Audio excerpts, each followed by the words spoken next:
Chalk का क्या काम है? धारा को नियंत्रित करना। स्टार्टर का क्या काम है? स्टार्ट करना। कैपेसिटर पावर फैक्टर को सुधारेगा कि बिगाड़ेगा? क्या करेगा? सुधारेगा। कैपेसिटर या कंडेंसर का काम है पावर फैक्टर को सुधार। क्लियर? पक्का?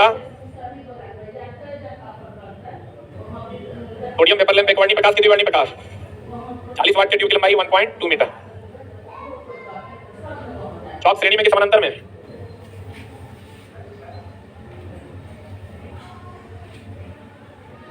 हमको लगता है यहां तक हुआ था क्या? यही तक हुआ था? इससे पीछे ये तो हो गया था, ये भी हो गया था, ये यहां से होना था। एक फ्लोरेसेंट ट्यूब की औसत आयु 8000 घंटे होती है। स्टार्टिंग के समय परिपथ को बंद करने और फिर परिपथ को स्वतः तोड़ने के लिए हम लोग क्या लगाते हैं? स्टार्टर। स्टार्टर का काम यही ना रे, जोड़ना फिर तोड़ना, ये काम किसका है? स्टार्टर। स्टार्टिंग के समय परिपथ को बंद करने और फिर परिपथ को स्वतः तोड़ने के लिए फ्लोरेसेंट ट्यूब के साथ किसका प्रयोग करते हैं? स्टार्टर। किसका प्रयोग करते हैं? स्टार्टर का काम है स्टार्ट करना। स्टार्ट करना आप काहे सटाते हटाते हैं बार बार? इसलिए सटाते हटाते हैं ताकि इसमें इलेक्ट्रॉन तेजी से जा सके, विभव का डिफरेंस क्रिएट हो, तेजी से जाएगा तो इलेक्ट्रॉन का उत्सर्जन कर पाएगा, नहीं तो नहीं कर पाता है। प्रोसेस को स्टार्ट करने के लिए हम लोग स्टार्टर लगाते हैं। फ्लोरेसेंट ट्यूब के सप्लाई टर्मिनल में कैपेसिटर पावर फैक्टर को क्या करेगा? शक्ति गुणन को क्या करेगा? सुधारने के लिए तथा रेडियो व्यवधान को दबाने के लिए भी जोड़ा जाता है। रेडियो व्यवधान समझते हैं? कभी रेडियो बजाए हैं? रेडियो बजा के आप बगल में तार वैसे कीजिए, चलाता है, यानी अगर अप्स एंड डाउन्स बार बार होगा तो रेडियो में व्यवधान आएगा। अगर घर में आप रेडियो चला रहे हैं और या टीवी चला रहे हैं और करंट जो है सटेगा हटेगा, अप्स डाउन्स मारेगा तो आपका चल चलाएगा। तो रेडियो अगर कैपेसिटर लगा देंगे तो वोल्टेज कंट्रोल में जाएगा, कंट्रोल में जाएगा तो अप डाउन नहीं मारेगा, अप डाउन नहीं मारेगा तो चल चलाएगा नहीं, तो रेडियो व्यवधान आपका दूर हो जाएगा। बोलिए, फ्लोरेसेंट ट्यूब में सप्लाई टर्मिनल कैपेसिटर लगाने पर शक्ति गुणन सुधारने तथा रेडियो व्यवधान को दबाने के लिए जोड़ा जाता है। इसका व्यास 25 mm एवं लंबाई कितना? 0.6, 1.1 और कितना? 1.5 मीटर होता है। अब देखो चला, यही जो हम लोग ट्यूबलाइट लेते हैं, इसमें यहाँ लेप लगाते हैं ना, इसी लेप को हम कहते हैं चला फ्लोरेसेंट पदार्थ। कौन पदार्थ कहते हैं? इस लेप को कहते हैं फ्लोरेसेंट पदार्थ। अभी क्या होता है देखो, कैल्शियम टंगस्टेट का लेप लगा दोगे तो नीला रंग देगा, मैग्नीशियम टंगस्टेट नीला से सफेद, जिंक सिलिकेट हरा, कैडमियम बोरेट गुलाबी, हो ना? कैडमियम बोरेट लगा दोगे तो गुलाबी रंग।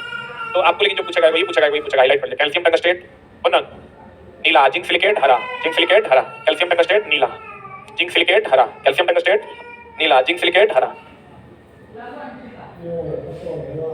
एक के बाद फ्लोरेसेंट लैंप भी हो गया, mercury lamp, sodium vapour lamp, सब लैंप फ्लोरेसेंट लैंप, जिसमें क्या है? अच्छा लगभग सेम है, 100% सेम नहीं है, इसीलिए अलग कर दिया। फ्लोरेसेंट ट्यूब में उत्सर्जित, हम बोले थे चला कि फ्लोरेसेंट ट्यूब में अगर ये आपका ट्यूबलाइट है, क्या है ये? ट्यूबलाइट है और इसमें हम लोग कॉइल लगा दिए दोनों तरफ टंगस्टन का, और इस पर किसका लेप लगा दिए? किसका लेप लगा दिए? इस पर लेप लगा दिए बेरियम पेरोक्साइड का। तो ये जब गर्म होगा तो क्या छोड़ेगा? इलेक्ट्रॉन।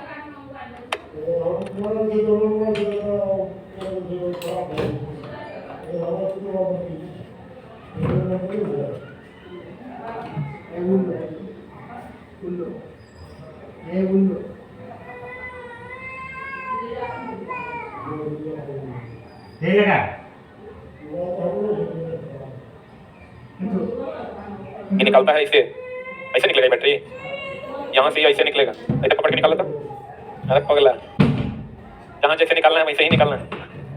अगर ये इलेक्ट्रॉन ट्यूबलाइट में भरे हुए आर्गन या पारा से होकर गुजरेगा ना, तो ये यूवी रे देगा। क्या देगा? ये प्रतिदीप्तिल पदार्थ के लेप से जब टकराएगा तो कौन किरण देगा? दृश्य। भैया अब क्वेश्चन की कह रहा है, फ्लोरेसेंट ट्यूब में उत्सर्जित पराबैंगनी को अवशोषित करने तथा भिन्न भिन्न प्रकाश उत्सर्जित करने के लिए ट्यूब के आंतरिक सतहों पर या तो ये जो प्रतिदीप्तिल पदार्थ है, इसका दो काम है। प्रतिदीप्तिल पदार्थ की अगर हम बात करें, प्रतिदीप्तिल पदार्थ की अगर हम बात करें तो प्रतिदीप्तिल पदार्थ का दो काम है। क्या क्या? एक तो यूवी प्लस को, पराबैंगनी को किसमें बदल देना? दृश्य में बदल देना। दूसरा क्या काम है इसका? क्या काम है रे? हाँ, अलग अलग रंग देना। अलग अलग क्या देना? आप इस यहाँ पर जैसा पदार्थ का लेप लगाइएगा वैसा रंग आपको देगा। बोलिए। और दूसरा ये पराबैंगनी को किसमें बदल देगा? दृश्य में बदलना। सही है। पता है फ्लोरेसेंट ट्यूब में उत्सर्जित पराबैंगनी को अवशोषित करने तथा भिन्न भिन्न प्रकाश उत्पन्न करने के लिए ट्यूब की आंतरिक सतह पर किसका लेप लगाते हैं? फ्लोरेसेंट पदार्थ के लेप का काम है दो को, एक तो पराबैंगनी लेके दृश्य देना और दूसरा अलग अलग रंग देना। अलग अलग क्या देना? रंग देना। ये काम होता है फ्लोरेसेंट पदार्थ का। अब फ्लोरेसेंट ट्यूब में पारा निम्न दाब पर कि उच्च दाब पर? पारा और आर्गन भरा हुआ होता है, पारा निम्न दाब पर होता है। इष्ट धारा पर फ्लोरेसेंट लैंप का प्रचालन। इष्ट बोले तो ठीक है, तो पूछने हैं जैसे चौक लगल है श्रेणी में, स्टार्टर लगा हुआ है और इसलिए लगल था, और यहाँ से वो पावर सप्लाई दे दिया प्लस, इधर से दे दिया, मान लो मैंने इधर से प्लस दे दिया, इधर से क्या दिया मैंने, ये वाला से क्या लगा दिया? प्रतिरोधक। प्रतिरोध का काम है रेजिस्टेंस जनरेट करना, रेजिस्टेंस जनरेट वाला धारा का मान कम करना। इष्ट धारा पर फ्लोरेसेंट लैंप का प्रचालन। इसमें एक प्रतिवर्ती स्विच लगाया जाता है। कौन स्विच लगाया जाता है? प्रतिवर्ती स्विच को हम लोग कहते हैं रिवर्सिंग स्विच। कौन स्विच चला? जो प्लस को माइनस में, माइनस को प्लस में बदल समय आने पर इस प्रकार के संयोजन में चौक को किस क्रम में, इस प्रकार में किसी भी प्रकार में चौक को किस क्रम में रखा जाता है? श्रेणी क्रम। किस क्रम में?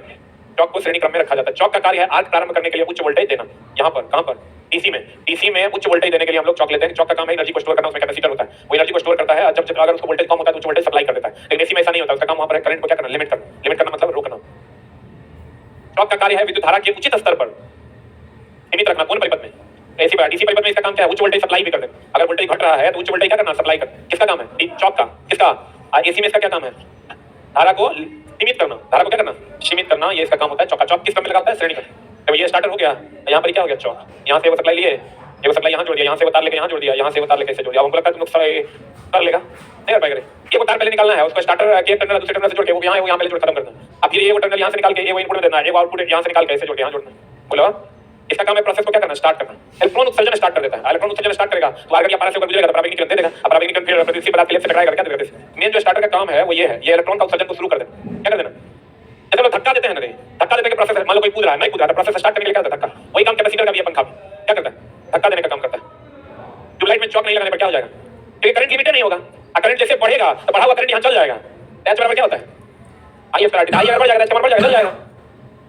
आई का मान बढ़ेगा तो एच का मान बढ़ जाएगा, क्या हो जाएगा, चल जाएगा। ये ऐसा काम है, इसलिए करंट को क्या करना, रोकना। क्या करना, रोकना। जैसे तुम लगाओगे ना बिना चौक के तो थोड़ा देर चलेगा, चला सा वोल्टेज अप डाउन होना है, क्योंकि बहुत लंबे दूरी से आता है, बहुत लंबे दूरी से आता है तो किसी न किसी चीज के कारण वोल्टेज अप डाउन होबे करेगा। अब वोल्टेज अप डाउन होगा तो आपका जो कंडक्शन का फिलामेंट है फूक जाएगा। क्या हो जाएगा, अभी देखो जरा से वोल्टेज अप डाउन होने के बाद इसमें कोई असर पड़ रहा है। अगर डायरेक्ट कभी हम जोड़ दें इसमें बिना कैपेसिटर का, सारा इसमें जितना भी यंत्र लगा हुआ है सबके पहले कैपेसिटर लगा। ना धुन इसको गोल गोल इतना बड़ा कैपेसिटर इसके अंदर आपको दिखाई दे। अब तो बहुत सारा चीज आ गया है, इलेक्ट्रॉनिक्स इंस्ट्रूमेंट बहुत सारा डेवलप हो गया है। अब तो बिना कैपेसिटर के भी काम चल रहा है, बहुत सारे इंस्ट्रूमेंट हम लोग यहाँ चला बहुत चीज नहीं बनता है, इसलिए हम लोग बहुत सारी चीज बना भी नहीं पाते। आईसी वगैरह अब हम लोग यहाँ बनना शुरू हो रहा है, मतलब समझ लो तुम इसमें कितना सारा आईसी लगा हुआ है। हम लोग यहाँ आईसी बनाने की फैक्ट्री नहीं है, हम लोग यहाँ ऐसा चीज है जरूरत कम है, ऐसा चीज नहीं है जगह जरूरत है। तो अभी हम लोग उधर साउथ में आईसी बनाने की फैक्ट्रियां लगी है, शायद कंफर्म भी नहीं है अभी, लेकिन आईसी अब बनने जा रहा है। भारत में भी अब धीरे धीरे आईसी डेवलप होगा।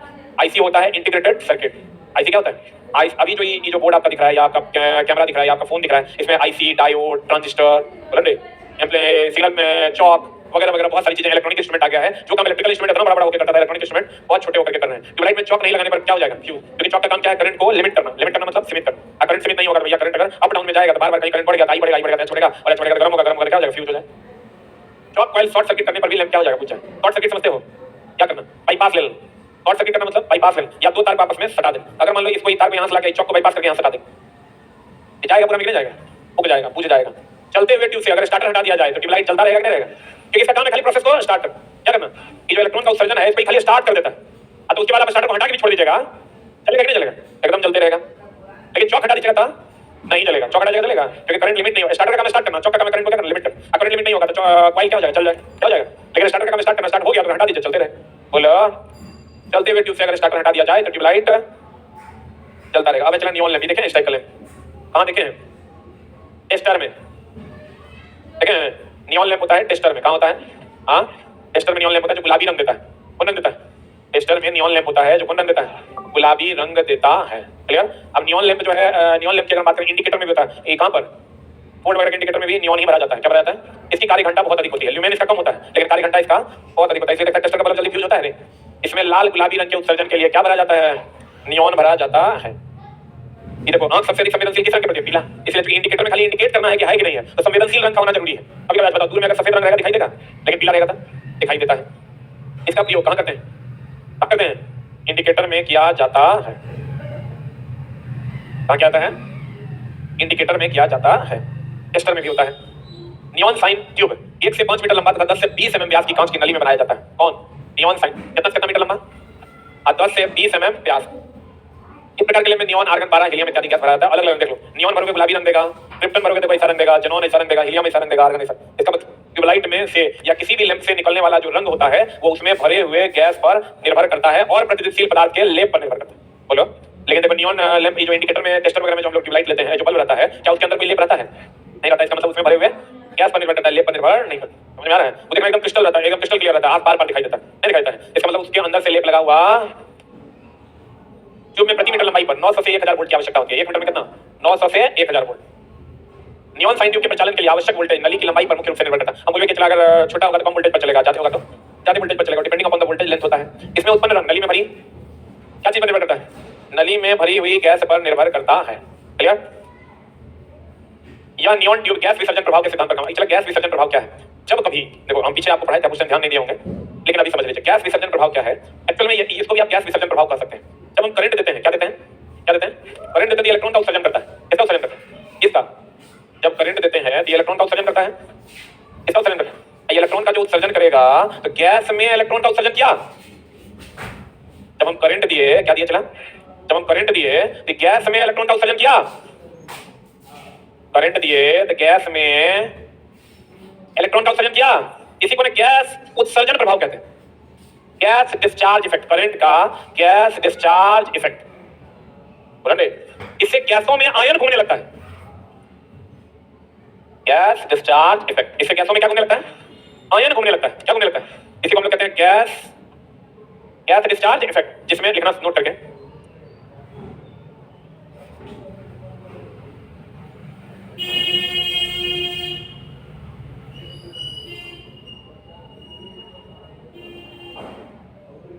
देखिएगा। जब विद्युत धारा के प्रवाह से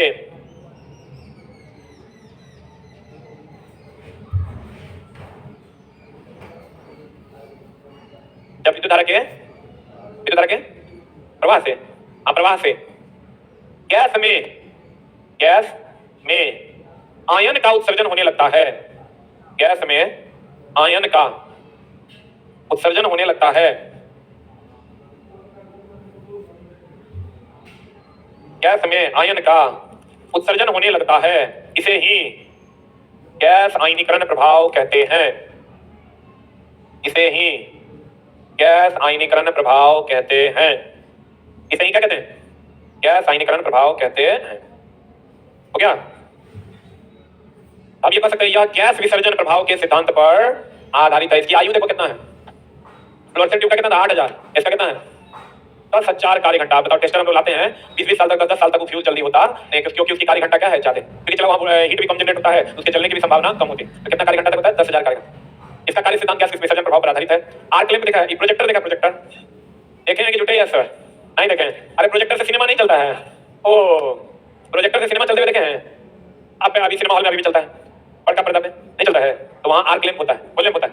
आर्क लैंप, आर्क स्पार्क के द्वारा आर्क जनरेट होता है। पहले जब ये डिजिटल बोर्ड नहीं था, तब जब प्लेट पढ़ाते थे तो प्रोजेक्टर लगा के ही पढ़ाया करते थे। प्रोजेक्टर प्रोजेक्ट करने के लिए बहुत अधिक प्रकाश की आवश्यकता होती है, उसके लिए हम लोग आर्क लैंप की जरूरत पड़ती है। और ये सिनेमा हॉल है। इस प्रकार के लैंप का उपयोग सिनेमा प्रोजेक्टर आदि में किया जाता है। इसका लुमेन पर वाट ज्यादा होगा कि कम? बहुत ज्यादा। पता है तीव्र प्रकाश उत्पन्न करने के लिए जब ये चला आर्क है, आर्क कब होगा? जब स्पार्क होगा। स्पार्क कब होगा? जब प्लस और माइनस सटेगा। अब प्लस माइनस मतलब एगो धन एगो ऋण, यानी एगो एनोड एगो कैथोड। इसका मतलब इसमें दो थ्रू लेने होंगे, एगो प्लस एगो माइनस, एगो एनोड एगो कैथोड। ये कहते हैं तीव्र प्रकाश उत्पन्न करने के लिए दो इलेक्ट्रोड के बीच 1.5 से 6 mm तक गैप रखकर, गैप रखकर आर्क उत्पन्न किया जाता है। कितना 1.5 से 6 mm तक आर्क रखकर, दूरी रखकर आर्क उत्पन्न किया जाता है। आर्क तथा इलेक्ट्रोड में से प्रवाहित होने वाली विद्युत धारा का मान बाह्य प्रतिरोधक द्वारा क्या कहता है? धारा को नियंत्रित करने का रजिस्टर लगाना होगा। बोलेंगे आ जाता है, जिसे हम लोग क्या कहते हैं, जिसे हम लोग बैलास्ट कहते हैं। क्या कहते हैं इसको? जब यही दो इलेक्ट्रोड है, इसी के बीच में स्पार्क होता है, जो स्पार्क होता है उसी को हम लोग आर्क कहते हैं। और इस लैंप को हम लोग क्या कहते हैं? आर्क। प्रोजेक्टर इसकी दक्षता कितना लुमेन पर वाट? 30 लुमेन पर वाट होती है। हेलोजन लैंप, हेलोजन जानते हैं? नहीं, नाम हेलोजन पहले किसको कहते हैं? Chlorine, chlorine, bromine, iodine, astatine, इसको हम लोग क्या कहते हैं? क्या कहते हैं? हेलोजन कहते हैं। क्लियर है ना? ये पता है कि ना? हम लोग टेस्ट देता है शनिवार रविवार का, कितने लोग टेस्ट दे रहे हैं डेली? एएलपी का भी और उसका भी, दोनों।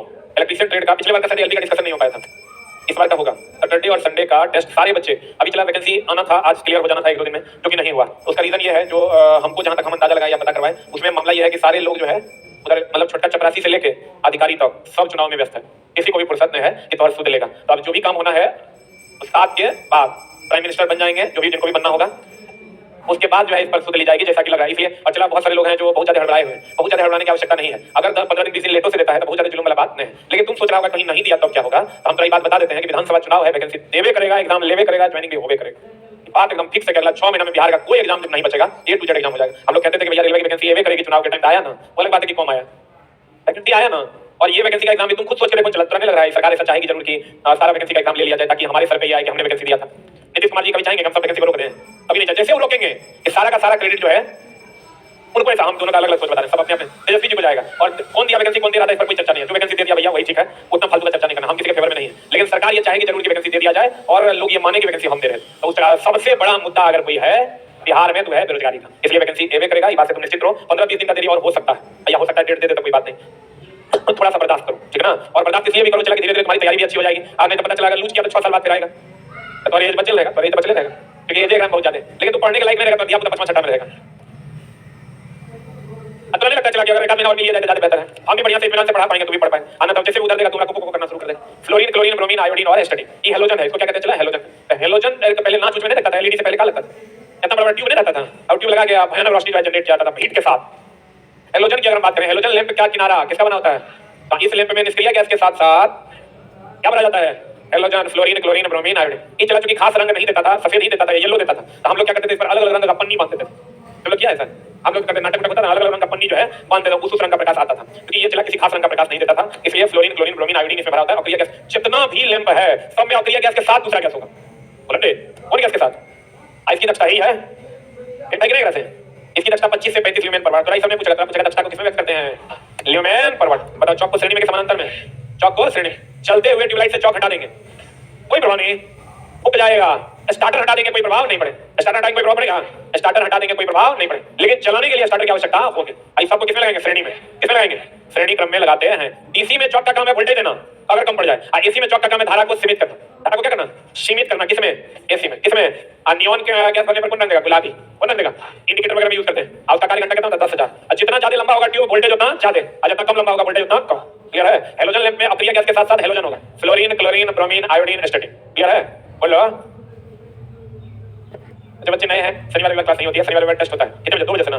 दोस्त मेरा एकदम हार्ड रिक्वेस्ट है, जॉब तो सबसे ज्यादा चांस इसी में है पर होने का। इसलिए जो बच्चे टेस्ट नहीं दे रहे हैं, शनिवार रविवार कौन क्या कर रहा है छोड़िए, 10 रुपया आपका लगेगा, 10 रुपया लगा के आके प्रॉपर वे में शनिवार और रविवार टेस्ट जरूर दीजिए, ठीक है ना। और रात में उसका डिस्कशन कितने बजे से? 10 बजे से डिस्कशन होता है, वो भी 8 बजे से डिस्कशन होता है। जरूर से जरूर कीजिए। अगर मजाक में लीजिएगा, पूरा में जाइएगा, एक नंबर से नहीं होगा, जाइएगा पूरा में। इसलिए सारे बच्चे टेस्ट दीजिए।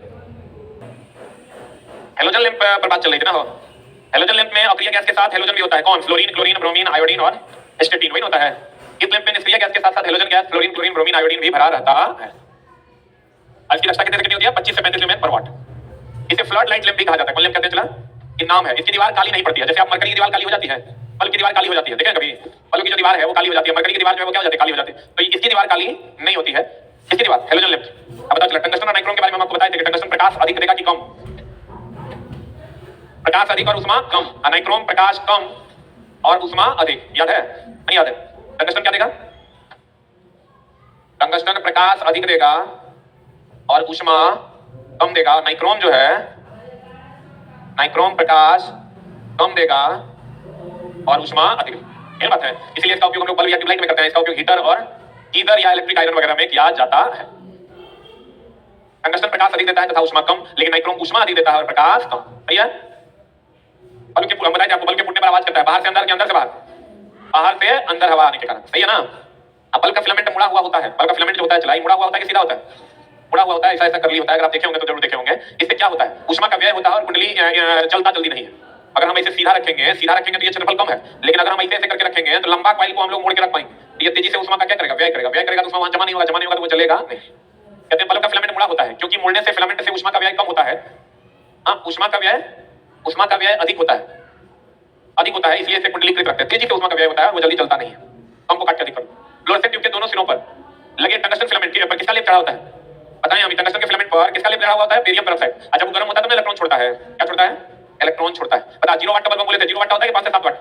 0 वाट का बल्ब 0 वाट होता है, 5 से 7 वाट। अब फ्लोरोसेंट ट्यूब में फ्लोरोसेंट पदार्थ के रूप में जिंक सिलिकेट लेने पर कैसा रंग देगा? हरा।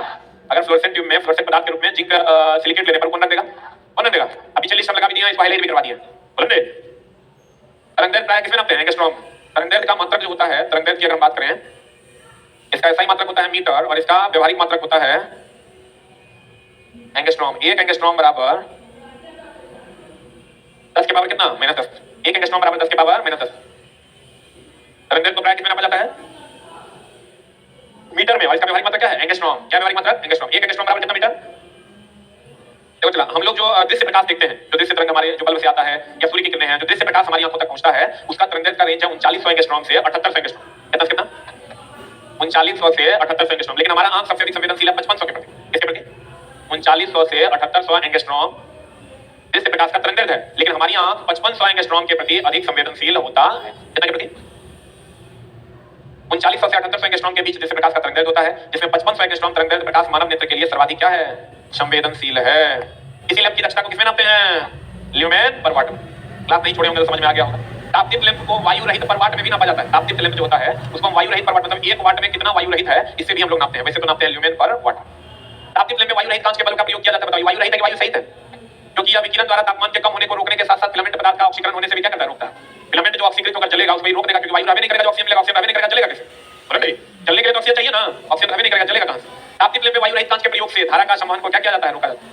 अब वायु डाल दीजिएगा तब संवहन होगा, होगा तो क्या होगा, रिलीज। पीछे बताएं हम आपको कि जब वायु डालिएगा तो उसमें का संचरण संवहन विधि द्वारा होगा कि नहीं होगा? वायु नहीं, गैस डालिएगा तो गैस के रूप में हम लोग किस पर डालते हैं, आर्गन या नाइट्रोजन। अगर डाल दीजिएगा संवहन होगा कि नहीं होगा? संवहन किसमें होता है, द्रव या गैस में। ठोस में क्या होता है, चालन। हम याद कीजिए आपको बताए थे कि अगर ये बल्ब है, यहां पर क्या होगा,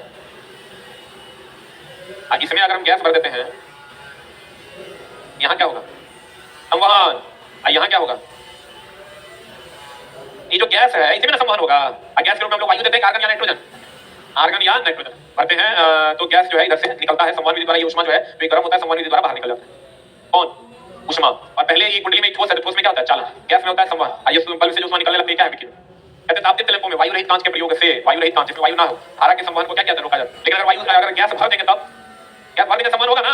संवहन किसमें होता है, गैस एंड द्रव में। चालन किसमें होता है, ठोस।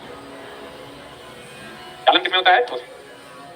संवहन किसमें होता है, गैस या द्रव। तापदीप्त लैंपों में वायु रहित कांच के प्रयोग से धारा के संवहन को क्या किया जाता है, रोका जाता है। जब वायु डाल देंगे तब, वायु मतलब गैस अगर डाल, वायु तो डालेंगे नहीं, क्या डालेंगे, गैस। गैस डालेंगे संवहन होगा, क्यों होगा, क्योंकि गैस में क्या होता है, संवहन। टंगस्टन में कंपन सहने के लिए पर्याप्त यांत्रिक सामर्थ्य होता है। चला बल्ब को ऐसे हिला देने जल्दी फ्यूज होता है क्या, क्योंकि वो कंपन को क्या करता है, साले। टंगस्टन की जगह टेंटेलम का प्रयोग नहीं किया जाता है। टेंटेलम का सब कुछ सही है, उसमें करंट दीजिएगा गर्म होगा, आपको प्रकाश दे देगा, लेकिन उसका गलनांक कम होता है, वो जल्दी गल जाता है। लिखिएगा, टंगस्टन की जगह पर, टंगस्टन की जगह पर टेंटेलम का प्रयोग, टेंटेलम बोर्ड पर लिखा हुआ है, मतलब लिख नहीं पाएगा ना रे, इतना जवान हो गया 26-27 साल का, टेंटेलम नहीं लिखा रहा है तरह से, लो लिख देते हैं टेंटेलम। टंगस्टन की जगह पर टेंटेलम का प्रयोग नहीं किया जाता है क्योंकि टेंटेलम का गलनांक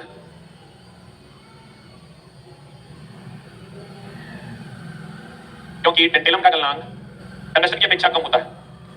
टंगस्टन की अपेक्षा क्या होता है, कम होता है। टंगस्टन की अपेक्षा क्या होता है, कम। ठीक है, इसका गलनांक टेंटेलम। बाकी सब कुछ सेम है। अगर आप करंट दे दीजिएगा तो जो है क्या करेगा, प्रकाश उत्पन्न करेगा। हाँ, ससुर देगा। लिख लिया है, टेंटेलम का प्रयोग तापदीप्त लैंप में ना होने का कारण है इसका गलनांक टंगस्टन से कम होता है। लिख लेता देखो अगला पॉइंट। तापदीप्त लैंप की दक्षता कितना होता है, 12 ल्यूमेन पर वोल्ट। अच्छा इल्यूमिनेशन कब होगा, जब प्रकाश एक समान और पर्याप्त हो। ये चीज और बताओ, इल्यूमिनेशन जो चमक है वो निर्भर करेगा बल्ब के ल्यूमेन पर और कमरे के रंग पर। कमरे के रंग पर निर्भर करता है। और अच्छा इल्यूमिनेशन कब होगा, जब प्रकाश एक समान होगा और क्या होगा, पर्याप्त। कमरे का इल्यूमिनेशन किस पर निर्भर करता है, छत और दीवार के रंग पर निर्भर करता है, नहीं करता है। एरिया पर निर्भर करेगा। एरिया इल्यूमिनेशन कमरा का करें तो ऑब्वियसली बात, बड़ा कमरा होगा तो उस पर निर्भर करेगा, कम चमके। छोटा कमरा होगा तो ज्यादा चमके। छाया लैंप बताओ, छाया अगर आपको दे रहा है इसका मतलब निम्न स्तर पर है कि उच्च स्तर पर। हम बोले तो सूर्य का छाया कब बनता है, जब सूरज निम्न स्तर पर होता है कि उच्च स्तर पर। क्या होता है, जब सूरज निम्न स्तर पर होता है तो छाया बनता है, और जब सूरज उच्च स्तर पर होता है तो छाया नहीं। अगर आपका छाया बन रहा है इसका मतलब समझिए आपका लैंप निम्न स्तर पर है कि उच्च स्तर पर। निम्न स्तर पर, उच्च स्तर पर रहेगा तो छाया नहीं। छाया लैंपों के निम्न स्तर पर लगाने के कारण होता, तो छाया अगर आप चाहते नहीं बने तो लैंप को कहां लगाना है, उच्च स्तर। छाया को रोकने का उपाय क्या क्या उपाय है, चला। एक तो अच्छे ल्यूमिनस का बल्ब लगाइए जो ज्यादा चमकेगा तो छाया कम बनेगा। दूसरा ग्लोब्स बल्ब लगाना चाहिए, ग्लोब्स बल्ब वो बल्ब होता है जिसकी रोशनी चारों तरफ जाती है, बोलो रे, जिसकी रोशनी चारों तरफ जाती है। और देखो पहला द्वारा है तुम्हारा अच्छे ल्यूमिनस का प्रयोग करना चाहिए, ग्लोब्स का प्रयोग करना चाहिए। दूसरा कि भैया प्रकाश डायरेक्ट नहीं पड़ना चाहिए, ऐसा पड़ना चाहिए इनडायरेक्ट। इनडायरेक्ट प्रकाश पड़ेगा तो फिर आपका छाया नहीं बने। जैसे मान लो प्रकाश वहां पड़ रहा है, हल्का फुल्का इधर आ रहा है तो छाया जैसे भी देखो प्रकाश पड़ रहा है मेरे पैर पे, कहां पड़ रहा है, रिफ्लेक्ट होकर मेरे मुंह तक आ रहा है। यहाँ प्रकाश जो है ऊपर रहा है उधर रिफ्लेक्ट होकर मेरे मुंह तक आ रहा है, इसका मतलब छाया बनेगा। देखो नहीं के बराबर लगभग छाया बन रहा है, क्या बन रहा है, ये तो प्रतिबिंब देख रहा है, प्रतिबिंब और छाया में अंतर है। अरे छोटा तू अपन मुंह देखता है तो अपन छाया देखता है, ये अभी जो बन रहा है ये प्रतिबिंब है, छाया नहीं है। छाया और प्रतिबिंब में अंतर है। एक तो अच्छे ल्यूमिनस का बल्ब का प्रयोग करना चाहिए, ग्लोब बल्ब का प्रयोग करना चाहिए जो चारों तरफ रोशनी दे। तीसरा अप्रत्यक्ष प्रकाश व्यवस्था का प्रयोग करना चाहिए कि प्रत्यक्ष। छाया बनने के लिए एक और चीज जरूरी है कि किसी भी वस्तु का अपारदर्शी होना जरूरी है, पारदर्शी चीजों का छाया नहीं बने। लिख लो, छाया बनने के लिए वस्तु का अपारदर्शी, वस्तु का अपारदर्शी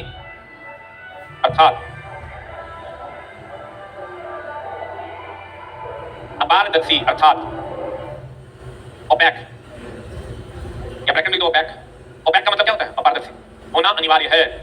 अपारदर्शी ओपैक होना क्या है? अनिवार्य है। अपारदर्शी अर्थात क्या होना अनिवार्य है? ओपैक होना अनिवार्य है। अब प्रकाश व्यवस्था प्रत्यक्ष की प्रत्यक्ष, अगर आप चाहते हैं कि छाया ना बने तो नीचे होना चाहिए लैंप के ऊपर, नीचे ऊपर ना, चारों तरफ समान प्रकाश वितरित होना चाहिए। अगला द्वितीयक पट्टी, बाइमेट्रिक स्ट्रिप कहते हैं। चलिए क्या होता है देखो, देखो बाइमेट्रिक स्ट्रिप द्विधात्विक पट्टी, ये क्या होता है? कभी आप इलेक्ट्रिक आयरन से आयरन मारे हैं? मारे हैं? मकान मालिक कुछ नहीं करता है, नहीं।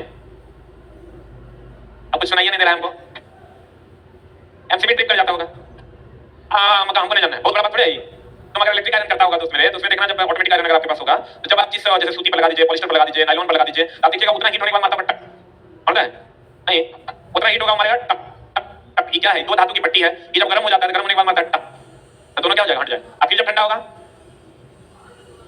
दो धातु की पट्टी होती है, जैसे ही वो गर्म होगा, अरे बहुत मजा ले रहा है तो चला आता तो बच्चा पढ़ने के लिए, वो तो एकदम कौन बात कर रहा है पति ने।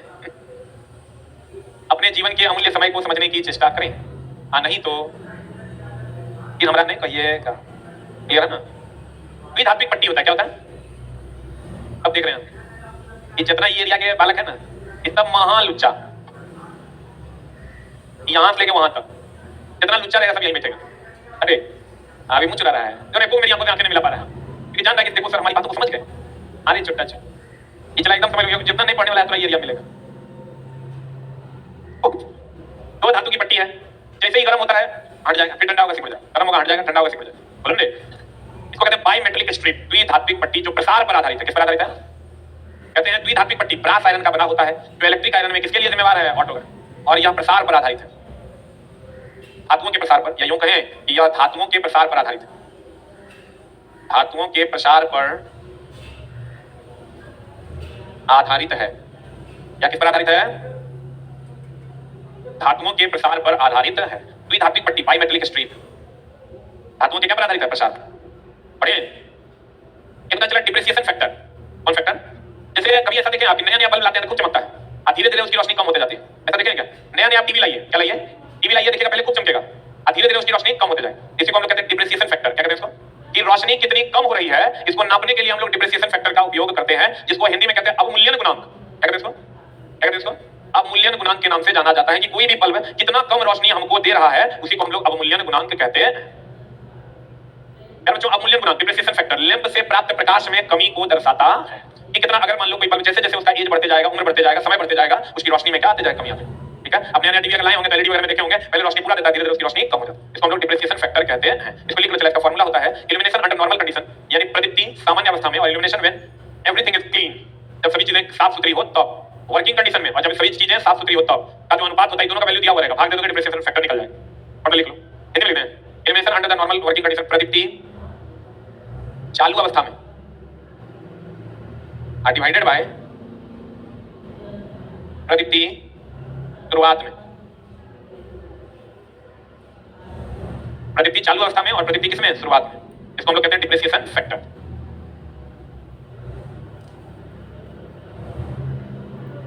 हो गया? हुआ?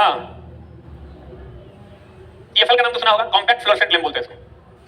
कॉम्पैक्ट फ्लोरोसेंट लैंप प्रदीप्ति लैंप के सिद्धांत पर ही कार्य करता है। जो प्रदीप्ति लैंप है उसी सिद्धांत पर भी काम करता है, खाली एलईडी का सिद्धांत अलग है, बाकी सबका सिद्धांत लगभग प्रदीप्ति लैंप के जैसा ही है। कॉम्पैक्ट फ्लोरोसेंट लैंप क्या बोलते हैं इसको? एलईडी बोले तो लाइट इमिटिंग डायोड। स्विच कहां लगता है? फेज में कि न्यूट्रल में? फेज न्यूट्रल अर्थ समझते हैं? तीन चीजें होती है, एगो फेज, एगो न्यूट्रल, एगो अर्थ। जैसे मान लीजिए कि कोई बल्ब है, ये अगर प्लग है आपका तो ये हो गया अर्थ, एगो फेज, एगो न्यूट्रल। तीनों टर्मिनल होता है, फेज, न्यूट्रल, अर्थ। तो स्विच को कहां लगाते हैं? फेज में। ये देखिए चला फेज में भी श्रेणी में लगाते हैं। फेज में लगाने वाला जो इंस्ट्रूमेंट है वो क्या क्या है?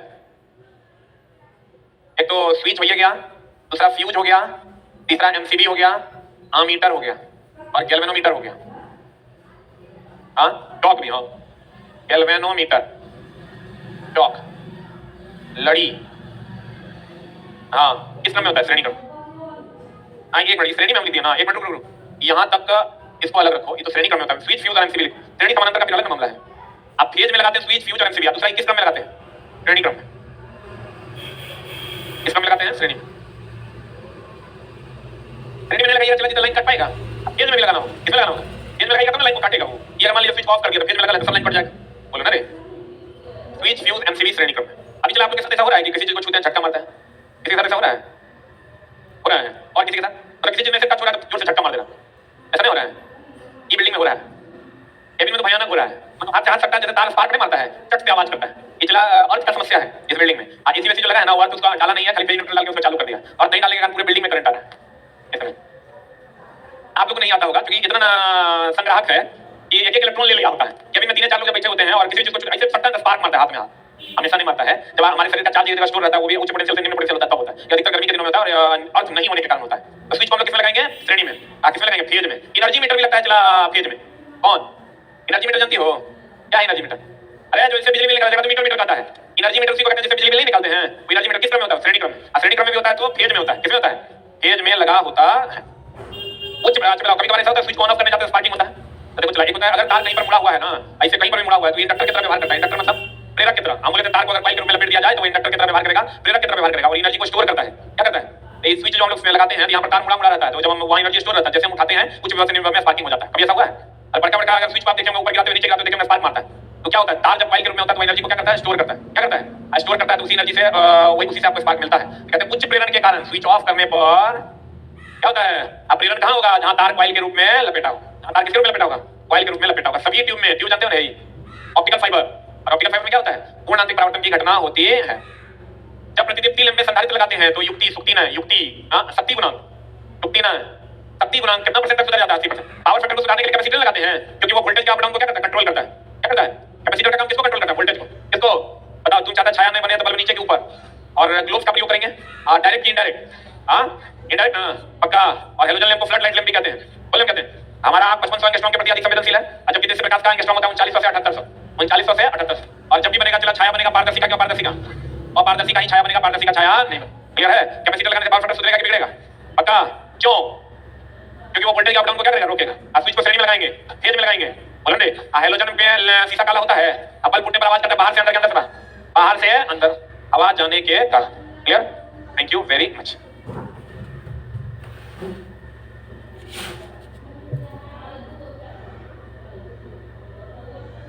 Hello hello Where's the pen?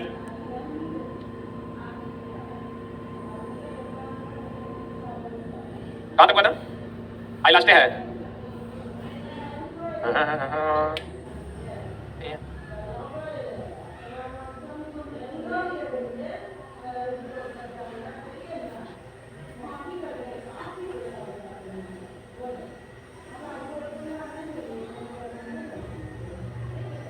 यहाँ तक हुआ था। ये भी हो गया था। ये हो गया था ना, यहीं से होना था। एक पीछे वो मिला के पूछते हैं आप, एक पीछे मौसा ये कलम पढ़ा के गए थे, ये पढ़ा के गए थे। एक पीछे कहीं को रहा 8 दिन में एक दिन आता है, डेली आया करो अगर रिजल्ट लेना है तो। अगर प्रतिदीप्ति लैंप जल बुझ रहा है तो उसे क्या कर देना चाहिए? बंद कर, ना तो तंतु क्या हो जाएगा? फूक जाएगा। एडिसन स्क्रू प्रकार के लैंप होल्डर, ये है एडिसन स्क्रू प्रकार के लैंप होल्डर के बाहरी चूड़ीदार सर्किट पर कौन तार जुड़ा होता है? न्यूट्रल। ये जो होल्डर है चला, इसमें कौन तार जुड़ा होता है? न्यूट्रल। और यहाँ कौन होगा? फेज। कौन होगा? चूड़ीदार भाग में न्यूट्रल रहता है। अगर छोटे बल्बों की लड़ी में 4 समानांतर पथ हो, कितने समानांतर पथ हो, और उन्हें केवल एक फ्लैशर बल्ब से कंट्रोल करना हो, ये फ्लैशर बल्ब है, ये कंट्रोल नियंत्रित करता है, तो फ्लैशर बल्ब में धारा का मान, एक बल्ब में धारा के मान का कितना गुना होगा? 4। अगर इसमें 4 एम्पीयर की धारा होगी तो 1 एम्पीयर तीनों में होगा, या अगर 4 हुआ तो चारों में होगा। फ्लैशर बल्ब के द्वारा ही इसके कनेक्शन को कट या इन या आउट करते हैं। जो बुक नहीं करते रहते हैं, करते हैं, इसे डाल देते हैं, कलर बदल जाता है, स्पीड बदल जाता है, उसी को हम लोग क्या कहते हैं? Flasher bulb. यहाँ पर चला हम लोग लगाते हैं, अगर इसमें 4 एम्पीयर की धारा गई और 4 समानांतर पथ में निकला है तो सब में 1 एम्पीयर की धारा होगी। क्लियर? धारा बढ़ जाएगा। प्रकाश व्यवस्था की किसमें? एक है डायरेक्ट लाइट हो गया चला, जो यूज करते हैं लोग ऑपरेशन थिएटर में या सिलाई बुनाई के काम में। कहां पर चला? सिलाई बुनाई के काम में, ऑपरेशन थिएटर्स में, जो हम लोग एकदम डायरेक्ट लाइट यूज करते हैं, जिसमें 90% प्रकाश एकदम सीधे नीचे आता है, 10% ऊपर जाता है। कितना परसेंट? 10% ऊपर, कितना परसेंट नीचे? 90% सीधा नीचे आता है, जैसे ऑपरेशन थिएटर में और कहां सिलाई बुनाई में यूज करते हैं। कहता है इस विधि में बल्ब में 90% प्रकाश किधर जाता है? नीचे। इसे घरों तथा औद्योगिक प्रतिष्ठानों में, उद्योग में जहां पर सिलाई हो रहा है, बुनाई हो रहा है, कढ़ाई हो रहा है या कोई और काम हो रहा है, तो वहां पर हम लोग इसका प्रयोग करते हैं। अर्ध प्रत्यक्ष प्रकाश व्यवस्था, अर्ध प्रत्यक्ष में चला 60 से 90%, तो 90% प्रकाश नीचे आएगा डायरेक्ट लाइट, और 60 से 90% प्रकाश अगर नीचे आएगा तो उसको हम कहते हैं क्या? अर्ध प्रत्यक्ष। प्रत्यक्ष में कितना परसेंट नीचे आएगा? 90%, और 60 से 90% आएगा अर्ध प्रत्यक्ष प्रकाश व्यवस्था। इस विधि में बल्ब 60 से 90% प्रकाश नीचे की ओर आता है। इसका प्रयोग अधिक ऊंचाई वाले कक्षों में, बहुत ऊंचे कक्षों में, महलों में इसका प्रयोग किया जाता है। अप्रत्यक्ष प्रकाश व्यवस्था, अप्रत्यक्ष मतलब चला इनडायरेक्ट लाइट में 90% ऊपर जाता है, 10% नीचे आता है। कहते हैं इस विधि में प्रकाश स्रोत 90% भाग कहां जाता है? ऊपर, और 10% भाग आता है नीचे। इसे कहाँ यूज करते हैं? सिनेमा हॉल, डांसिंग हॉल इत्यादि जगहों पर प्रयोग किया जाता है। डांस बार में, सिनेमा हॉल्स में इस कम लाइट की जरूरत होती है, वहां पर हम लोग इसका प्रयोग करते हैं। अर्ध प्रत्यक्ष अप्रत्यक्ष प्रकाश व्यवस्था, अर्ध अप्रत्यक्ष, इसमें 60 से 90% भाग छत की ओर परावर्तित होता है। इसका उपयोग कहां करते हैं? रेस्तरां में आदि जगहों पर किया जाता है। रेस्टोरेंट में जिसको आप कहते हैं उसको रेस्तरां कहा जाता है। सामान्य प्रकाश व्यवस्था, इस विधि में प्रकाश हर दिशा में समान रूप से जाता है। जैसे घर वगैरह में हम लोग सामान्य प्रकाश व्यवस्था यूज करते हैं, हर दिशा में प्रकाश आपको मिलेगा। इसका उपयोग इसे उद्यान में, उद्यान समझते हो, बगीचे, अन्य सजावटी कार्यों में प्रयोग किया जाता है। ये यहाँ पर सामान्य जो है प्रकाश व्यवस्था की योजना बनाते समय उपयोगिता गुणक क्या, कितना हमको उपयोग में है, क्या हम ऑपरेशन करने वाले हैं, खाना खाने वाले हैं, डांस करने वाले हैं, सिनेमा देखने वाले, उसके हिसाब से प्रकाश की व्यवस्था की योजना बनानी चाहिए कि कितना वाट का बल्ब लगाना है और कितना वाट का बल्ब नहीं लगाना है। फिर उसके बाद मूल्य ह्रास गुणांक, पैसा का भी ध्यान रखना है। स्थान और ऊंचाई का अनुपात, मतलब कितना ऊंचा लगना है और कितना हमको जगह है, उसके हिसाब से हम लोग बल्ब की योजना बनाएंगे, प्रकाश की योजना बनाएंगे कि कौन सा बल्ब लगाते हैं। पैसा का ध्यान रखना है, ऊंचाई का ध्यान रखना है और किसका ध्यान रखना है? उपयोगिता का ध्यान रखना है कि हमारा उपयोगिता क्या है, हम किस चीज के लिए उसका उपयोग कर रहे हैं। सोडियम पेपर लैंप कैसा पड़ा? एक वर्णी, एक वर्णी में भी कैसा? पीला। कैसा प्रकाश? एक सर्किट में कितने साइड पॉइंट रखे जाते हैं? साइड पॉइंट समझते हो? मैक्सिमम लोड होता है 800 वाट। ये जो बोर्ड है ना चला, इस बोर्ड में मैक्सिमम 10 पॉइंट्स होंगे। कितने पॉइंट्स होंगे? ये को प्लस स्विच लगा तो 1 पॉइंट हुआ, दूसरा स्विच लगा तो 2 पॉइंट हुआ, तो मैक्सिमम कितने पॉइंट्स होंगे? 10। और लोड कितना होगा? 800 वाट। एक बोर्ड में 800 वाट से ज्यादा का लोड नहीं देना चाहिए। मैक्सिमम लोड कितना होना चाहिए? 800। जैसे पंखा देखो 60 वाट का है, 75 वाट का है, मान लो 75 वाट का है, 10 लगा दोगे कितना हो जाएगा? 750। अगर मान लो एक बोर्ड में तुम एक पंखा है 75 वाट का, कितने वाट का, तो कितना मैक्सिमम तुम लगा सकते हो? 10। तब नहीं 750 800 के आसपास हो जाएगा। बोल में नहीं करे, यानी एक बल्ब में जो स्विच की संख्या होगी मैक्सिमम कितनी? 10। अब वोल्टेज कितना होगा? 800 लिखिएगा। एक बोर्ड में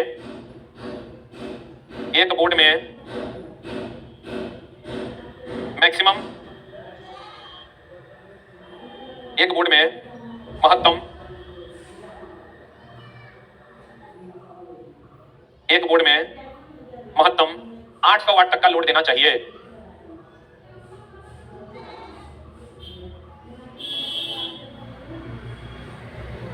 कितना वाट तक का चला? 800 वाट तक का लोड देना चाहिए। एक बोर्ड में महत्तम कितना वाट तक का लोड देना चाहिए?